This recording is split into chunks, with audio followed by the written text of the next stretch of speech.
I'm Chris Agana and you're watching my new series, Chris Agana Take Over America. I'm here to show you that even though I'm a Brazilian drag queen, I'm open to learn about all things American as I experience them. God, it's a donkey! I love donkeys. In every episode, fierce local queers or allies will guide me through their worlds and show me all the things that I've never experienced before. Expect everything in this series, and I'm starting off by taking over the countryside here in Colorado. I'm here to show you that it's okay to try new things and get out of your comfort zone, just a little bit. So, come with me.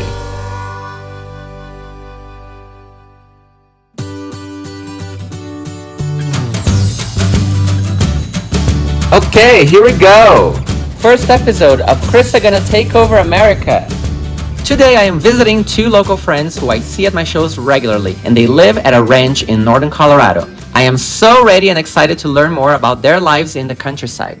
So, I am here with Elaina and Alison Magee. Tell me a little bit more about the two of you. So, this is your neighbor's ranch, is that right? Yep, this is his farm, and I actually grew up in this area across the street on our property. But they have a beautiful arena. They have an area to ride where we can make you look cute. Okay. So, a little more controlled environment. Yes. I grew up riding horses. My parents had ponies. They moved out on the farm when I was about a year old. I don't have a lot of very many memories, but I do have pictures of me in diapers on a horse. And then Allie and I met 3 years ago. She was working on a job out here, didn't live here. I was supposed to be here for 10 days. Uh-huh. Into several months, and then I moved here. Okay. Wait, are you lesbians? I didn't know that. They're very good friends. What are we doing? Today, we are going to make this very posh queen ride Western and ride a horse for the first time. I'm nervous, but I'm excited. Yeah. And should I have this, or this scares horses? It shouldn't scare them, but Okay. I will say that's a little more English. Yes. It's a little more that style. Yeah, it's true. It's I'm an English jockey yeah. in Colorado, I guess. Mhm. Yeah. This is what I could find on Amazon. So this is Rizzo. Rizzo. Is a Mustang. She's a 10-year-old Mustang, came out of Nevada. And this is Todd. This is who you'll be riding. Todd. He's a good boy. He's a 17-year-old quarter horse. I really like horses. They are one of my favorite animals. I have ridden a horse. I was 14 or 15, so that's many years ago. So I don't remember anything. And I remember when I did it, it was a high school thing. It was the whole class. And I got on this horse, and then suddenly the horse started going fast, and I did not know how to make it stop. And then someone had to come with their horse. That sounds like a scary first experience. It was, yeah. But I'm here to resignify this experience, and hopefully it'll be a great one. So these are her horses. She trained them all, and she's really excited to put you on top. So I'll be riding him first. Yeah, he's right behind you. Not the first time I've said that in my life. Todd, you're going to be riding a ranch-style saddle. Yeah, I think I'm ready. Okay, here? Yep. Okay. On the back of the saddle, I help see. you get over. Okay, and then I'll just jump? Yep. Okay. Pull yourself over. Saddle is this. That is called Stirrups. stirrups. You can just rest the ball of your foot on the stirrup. You want your heels down for the most part, and that's just so that your hips can lay back. And then right here, we have our rein. So you can... You call range? Reins? Reins. Yep. Oh, reins, as in the rain. Yeah. Okay. And so basically this is just communication with the horse. Mm-hmm. These are split reins. We can hold them one-handed, so with your left hand. Oh, left? Like this or like this? Like that. Okay. So there's different ways to hold it. You can do two hands. Mm-hmm. So you have that balance and you have that square. That's very posh. Maybe what English riders would kind of work with. In a Western style with split reins, which won't make you do it. Yeah. Like And then this? Just let that hang. I see. Okay. Forward. There we go. You get Going there. a little too fast, Todd. Oh my god.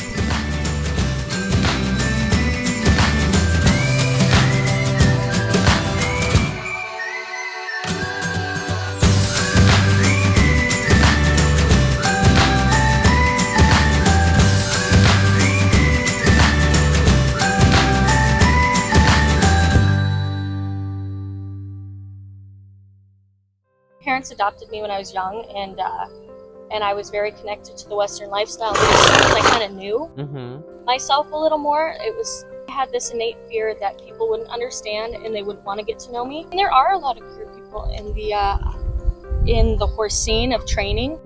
There's a lot of gay men that train horses. And to say that we got to join the CGRA this year was huge. I never knew that the gay rodeo existed until I came to Colorado. We saw them in a pride parade. Yeah, you paraded, right? We saw them a couple years ago in a pride parade. Oh, for the first time. And we were looking around what information we could find to join. And then we had just joined, and they immediately started inviting us to everything, telling us to come out for stuff. So we were in that pride parade. It was a lot of fun. I've been a rodeo queen before, and I felt like I had to put on the mask and all the makeup, all that stuff. And I just didn't feel like I could. I just didn't feel like I could be honest with a lot of people about who I was as a person. Yeah.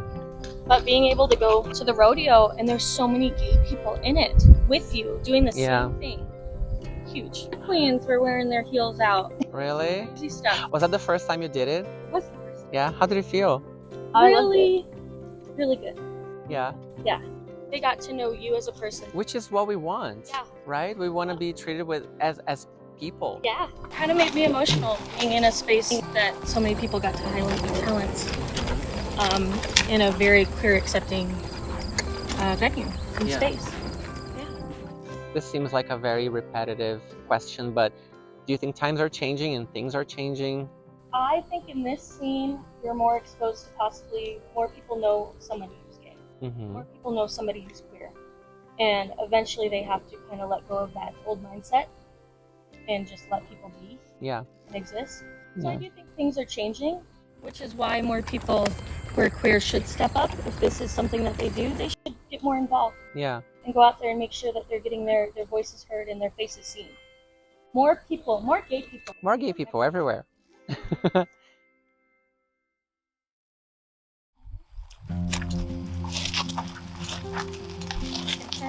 Look where you want to go? I'm gonna go that way. Perfect. Beautiful. Okay. And then you want to turn to the right. Okay. Then you look. Use your shoulders, your hips, and your hands all at the same time. What gives you the inspiration for your cowgirl get-ups when you are in drag? Ideas come from Beyonce? No, not really. Not Beyonce. Well, I grew up in multiple little towns and countryside towns. My father was in the army, so we moved around a lot. So I grew up where there's a lot of soy plantation. My grandparents were farm people. I grew up not like living this life, but being surrounded by it a lot. When I lived in this state for a few years called Paraná, which is in South Brazil, which is very farm focused. I think when I put, that outfit, I kind of like tried to channel my memories from that state, which, the nostalgia. And I grew up, I don't know if you ever had a chance to, or if you heard about the short animation that I have. Yes. Which, I grew up going to farms when my father was skydiving. And my cousin and I, we were both queer. And we used to go to the cornfields and pretend that the corns were dolls. Because that's the only way that we could, play with dolls. Because we were not allowed, because we were boys. So, there's good and bad memories. You're true to Amazon. Ai, meu Deus. Let's go, Todd. Trust yourself.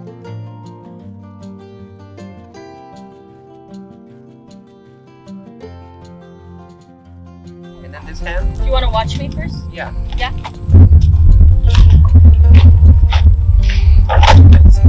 Okay. The other step. Very good. On the next episode of Chris Are Gonna Take Over America, I'll change into something a little bit more appropriate so I can get gritty and hands-on with some of the things one does in the countryside of the United States. I'll see you then.